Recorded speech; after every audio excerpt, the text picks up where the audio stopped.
நம்ம வீட்டு ஆளுகளை கடைக்கு போக சொல்லி தாட்டி விட்டா நம்ம சொல்கிறது வாங்காமல் அவங்களுக்கு பிடிச்ச மாதிரி வாங்கிட்டு வந்துட்டு செஞ்சு தர சொல்கிறாங்க. குடமிளகா வாங்கிட்டு வந்து கிரேவியும் சப்பாத்தியும் கேட்டாங்க. அதுக்காக அதில் ரெடி பண்ணிகிட்ருக்கிறேன். பெரிய வெங்காயம் 2, இஞ்சி பூண்டு பச்சை மிளகாய் எல்லாம் போட்டு ஒரு வணக்கியாச்சு. அதுக்கப்புறம் கொஞ்சம் சோம்பு, கொஞ்சம் ஜீரகம் இதையும் போட்டு நல்லா வணக்கிடலாம். 2 தக்காளியும் போட்டாச்சு.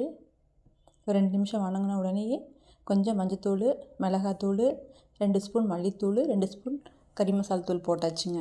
போட்டு நல்லா வணக்கிடலாம். இதெல்லாம் நம்மளே வீட்டில் அரைச்சது. வணக்கிட்டு வணங்கினோன்னு எடுத்து வச்சிடலாம்.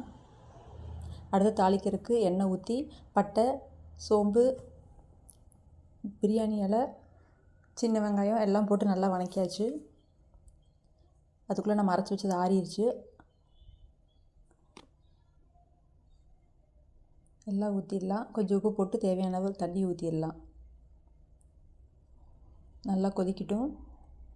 ஒரு 10 நிமிஷம் கழித்து திறந்து பார்த்தோம்னா நல்லா கிரேவி வந்துருச்சு. இன்றைக்கி குடமிளகாயை அப்படியே சேர்க்க வேண்டாம், கொஞ்சம் எண்ணெயில் வதக்கி சேர்த்துட்டோம்னா கொஞ்சம் நல்லாயிருக்கும். ஒரு 2 நிமிஷம் வணக்கினா போதும். வணக்கி சேர்த்துடலாம். அந்த கேப்பில் கொஞ்சம் சப்பாத்தியும் ரெடி பண்ணிடலாம்.